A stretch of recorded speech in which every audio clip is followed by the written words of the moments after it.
Sio jana tu, ina muda kidogo. Muda kidogo.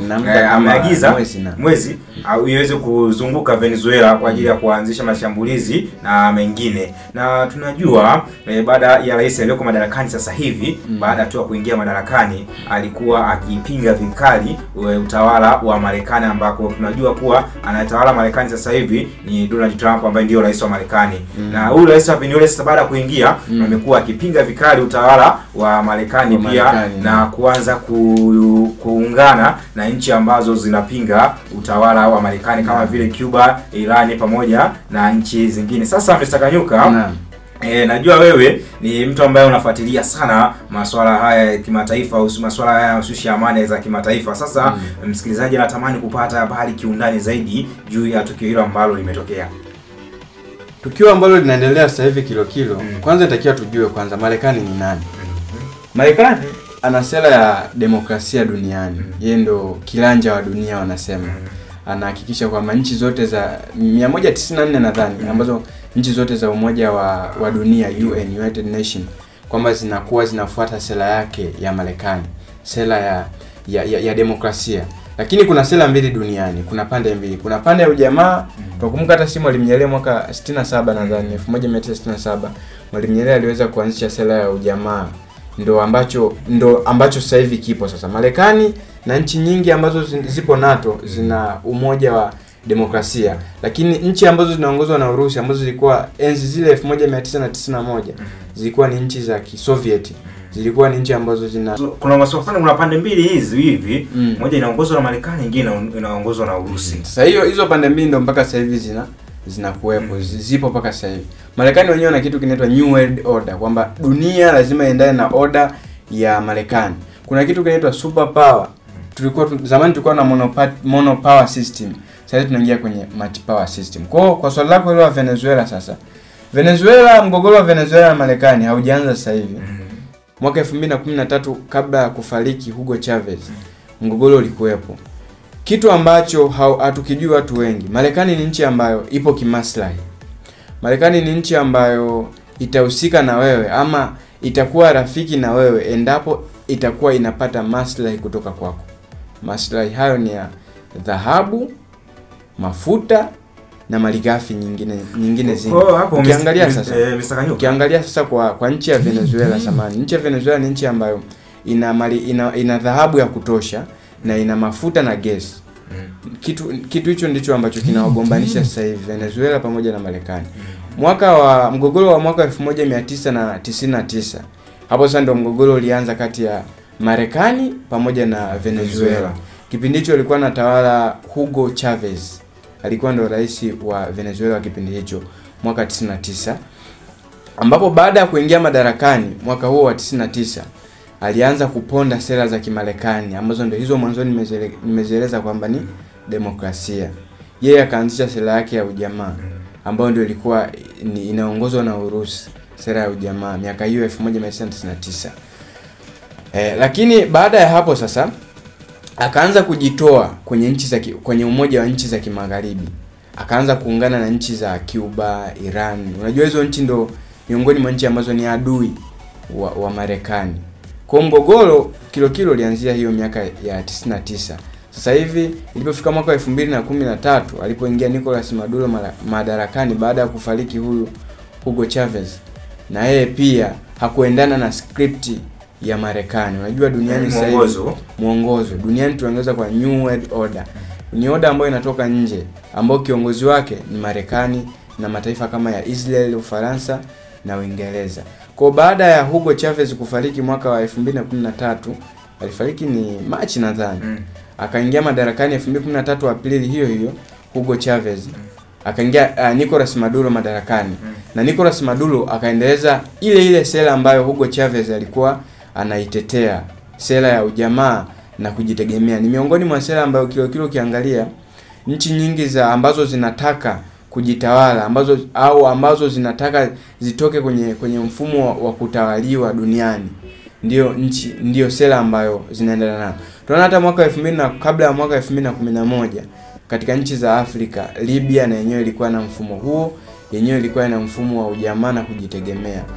Kwamba hatuwezi tukawa nchi 194 duniani alafu maslahi yetu yakaamliwa na mataifa 5 duniani.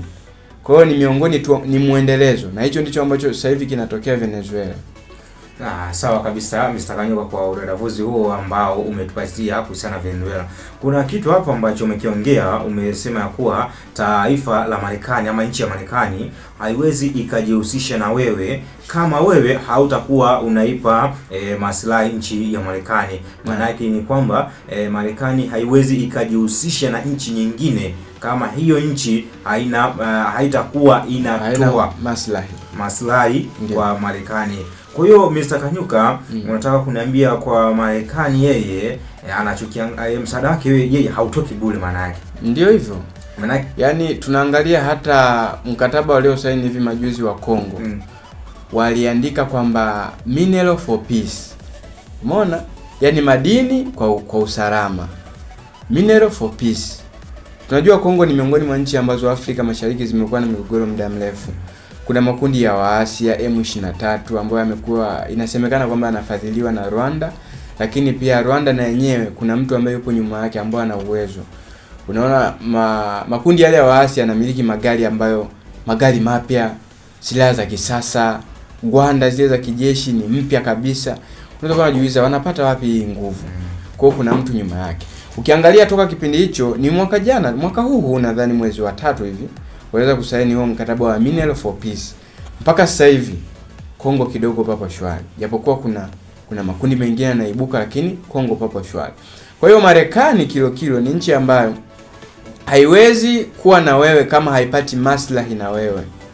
Sijui unaelewa? Sawa kabisa. Nimwambie tu msikilizaji ambaye anatusikiza kupitia radio yetu ya Uba FM pamoja na mtazamaji ambaye anatutazama kupitia mitandao ya kijamii ikiwepo YouTube kwa jina la Kanyuka TV pamoja na Instagram kwa jina la Yusuf Sadoki pamoja na jina la Kanyuka TV online. Nikwambie msikilizaji kwamba taifa ambalo tunakwambia sasa hivi ni kwamba nchi ya Venezuela sasa hivi imekwisha kuzungukwa na majeshi kutokea Marekani, ambayo majeshi hayo yako chini ya rais wa Marekani ambaye ni Donald Trump, ambaye huyo hapo anapingana vikali pamoja na sera ambazo zinaongozwa na Urusi. Na ukiangalia sasa hivi nchi ya Venezuela iko miongoni mwa nchi ambazo zinaenda pamoja na sera za Urusi na sera za ujamaa, na tunatambua kuwa nchi ya Marekani inapinga vikali sera hizo za ujamaa na pia haipatani kabisa na nchi ya Urusi. Kwa hiyo hizo hapo ni sababu au ni vitu ambavyo vinasababisha rais wa Marekani Donald Trump aweze kuagiza majeshi nchini Venezuela, kwa kuwa nchi hiyo tayari iko kinyume na mtazamo wake na iko kinyume na sera yake. Kwa kama iko kinyume na mtazamo wake, basi tayari rais Donald Trump anaichukulia Venezuela kama nchi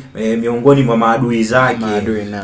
Na ukiangalia yeye visingizio vyake anasema kwamba Venezuela ni nchi ambayo imekuwa na mwaka 2013 alipoingia Nicolas Maduro aliingia madarakani, akaongoza mpaka mwaka 2018. Hakukuwa na shida sana. Lakini alipopita tena kwa mara nyingine ya pili mwaka 2018, ikasemekana kwamba Venezuela inajihusisha na uuzaji wa madawa ya kulevya duniani. Kwamba ndio njia ambayo inapitisha magenge ya kihalifu na madawa ya kulevya. Yeye ndo sababu yake kuu. Sheria za kimataifa zinasema nchi haiwezi kushambulia nchi bila nchi za Umoja wa Mataifa kuamua kwamba nchi fulani ishambuliwe.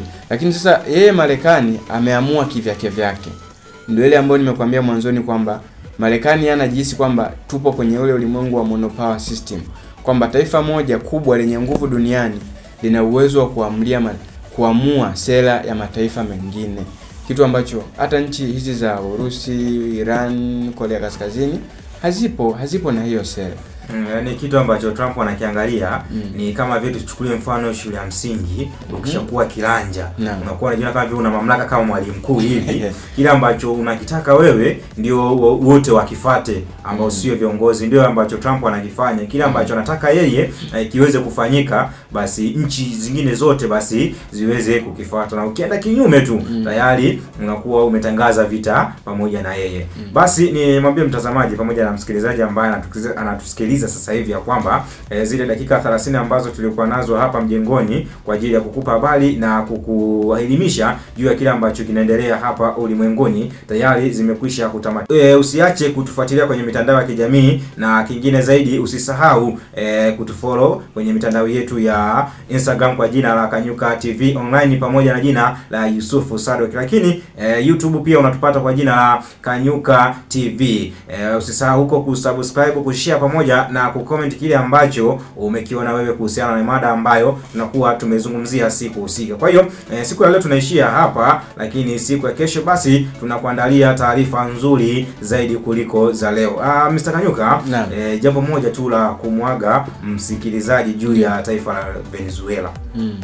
Neno moja tu. Neno moja. Inatakiwa afahamu kwamba dunia inakoelekea ni kwenye vita ya 3 ya dunia. Kwa sababu tunaposhuhudia kilo mataifa kama haya makubwa yanapigana vita au yanakuepana sera haziendani. Alafu mataifa haya makubwa ndio mataifa ambayo yanamiliki zile silaha ambazo ni hatari.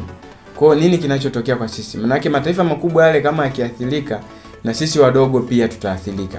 Kwa sababu kila kitu leo hii tunategemea China, tunategemea kutoka Marekani. Ndio maana leo hii unaona kuna bidhaa nyingi ambazo zipo zinatoka made in China, made in Marekani, kama vitu kama hivyo. Kwa mataifa yale kama yakiharibika, na sisi huku tumeathirika tayari. Kwa hiyo ni kuwa tu makini, tumuombe Mwenyezi Mungu amani endelee kutawala duniani. Sawa basi msikilizaji pamoja na wewe mtazamaji ambao unatazama, sisi hapa tuna ziada. Tukutane tena siku ya kesho.